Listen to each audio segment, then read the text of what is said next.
Kenma hadn't texted Kuroo after the trip. Kuroo hadn't texted him either. And for some reason, that had pissed him off more than it should have. Not that he wanted Kuroo to. He didn't. Obviously. They were colleagues. This was work. Temporary. Controlled. Like a match with good ping, easy to manage, easy to leave. So why did he keep checking his notifications like a moron? Akashi had noticed something was off the moment they'd sat down for coffee the next day. You're quiet. I'm always quiet. You're twitchy. I'm always twitchy. Akashi sipped his drink, calm as ever. Did something happen on the trip? No. Something almost happened. Kenma hadn't looked at him. Akashi had nodded, like that was all the answer he needed. After a beat, he'd added. Bakudo says Kuroo's been weirdly quiet too. That's not my problem. Kenma, don't. Akashi had given him a look Kenma hated, the "you're not fooling anyone" look. You like him. I don't know him. People start somewhere. Kenma had stirred his drink harder than necessary. I don't do messy. Respectfully, you are the mess. The next time Kenma had seen Kuroo had been 3 days later, on a Zoom call. Kuroo had looked good. Unreasonably so. Relaxed, focused, sleeves rolled up, hair pushed back like he'd just come from something important. When Kuroo had greeted the room with his usual smirk and a breezy, "Hey, everyone," Kenma's chest had done this annoying stutter jump. Kuroo hadn't looked at him. Not directly. Kenma hadn't looked at him either. Not directly. But he'd felt it. The static. Buzzing under the skin. After the call, Kenma's phone had buzzed. Got a sec to talk. He'd stared at it for way too long before replying. Busy. Kuroo's answer had come immediately. You're always busy when it matters. Kenma had put the phone down and left the room. That night, he'd opened one of the old games he used to stream before the company had taken over his life. The kind of game where nothing made sense, and everything moved fast enough to drown his thoughts.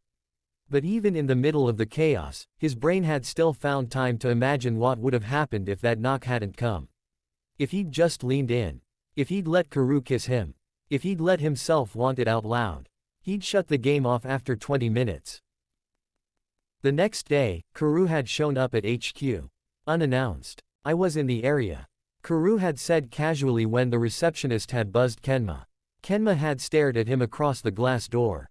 You were in the area. Like I said, Tokyo is a city, not a block. Kuroo had shrugged. Unnecessary details. Kenma hadn't moved. Kuroo had leaned closer to the glass. Are you going to let me in, or do I have to start loudly complimenting your hair until HR gets involved? Kenma had sworn under his breath and hit the unlock. Kuroo hadn't wasted time once they'd been in the meeting room. You're avoiding me. Kenma had folded his arms. You noticed. You're allowed to be scared, you know. That had hit harder than Kenma had wanted it to. I'm not scared. You are. Or not. You are. Or not. You are. Or not. You are. You're scared this might actually matter. Kenma had stayed silent. Kuroo had sat across from him, elbows on the table, hands folded, calm, but not distant. Look, I'm not asking you to marry me. I'm not even asking you to go on a date. I want to know if I'm making this all up. He'd been giving Kenma the out. The chance to say, yes, you are, and walk away clean. Kenma had hated how much he hadn't wanted to take it. No, you're not. Kuroo had exhaled, slow and careful. Okay. But I don't know what I'm doing here. Neither do I. But I like the game. Kenma had looked at him. He had seen how soft Kuroo's eyes were under all the wit. Maybe Akashi was right. Maybe people started somewhere. Kenma hadn't said anything else. But he hadn't told Kuroo to leave, either. And that had been something. It was almost 10 p.m. when Kuroo had texted Kenma. Need to finalize the promo copy. Meeting rooms open. Come by. Asterisk. Kenma had stared at the message longer than necessary. He could have ignored it. He almost had. But the thing was, he didn't want to. When he'd stepped into the small meeting room at HQ, it had been dimly lit, quiet, just a desk lamp glowing over scattered printouts and 2 glowing laptop screens. Kuroo had looked up from his screen and smiled. Didn't think you'd actually show.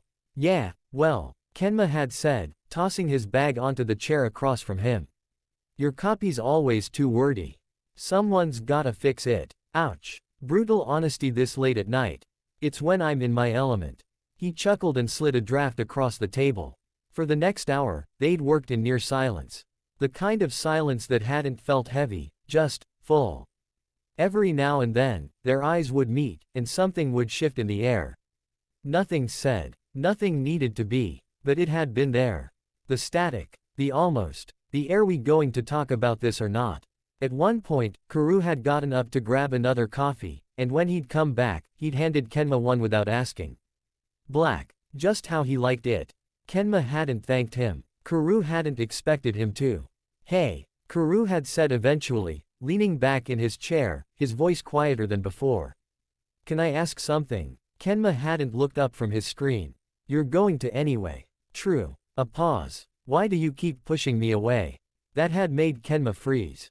Fingers hovering over keys. Screen blurring slightly. "I'm not. You are. And I'm not mad about it. I want to understand. I'm not used to this." To what? To someone, staying, being consistent, not expecting me to perform some version of myself they already decided on. Kuroo hadn't smiled this time. He'd just nodded. "I'm not expecting anything. Except maybe the truth." Kenma had swallowed. "The truth is, this scares me." Kuroo had tilted his head. "Why?" "Because it's not just flirting anymore. And I don't know where it ends." "It doesn't have to end," Kuroo had said softly. "That's kind of the point." Silence had settled between them again. Then, Kuroo had stood, walked slowly to Kenma's side of the table, and leaned against the edge, close, but not touching. "I'm not asking for everything right now. But I think we're past pretending this doesn't mean anything." Kenma had looked up at him. And for once, he hadn't looked away. Kuroo's eyes had searched his, waiting for a signal. For the final yes. So Kenma had given it. He'd stood, slowly, deliberately, and had let the tension between them collapse in the space of a breath. Kuroo's hand had brushed his jaw. Kenma hadn't flinched. Then, finally, Kuroo had pressed his lips against him. Not hard, not rushed, just, sure, like he'd known, like he'd always known. And Kenma had let himself kiss him back. When they'd pulled away, Kuroo hadn't said anything stupid. No quip, no punchline, just looked at him like he was something worth waiting for. And for the first time in a long time, Kenma hadn't felt like running. Part 7 coming soon.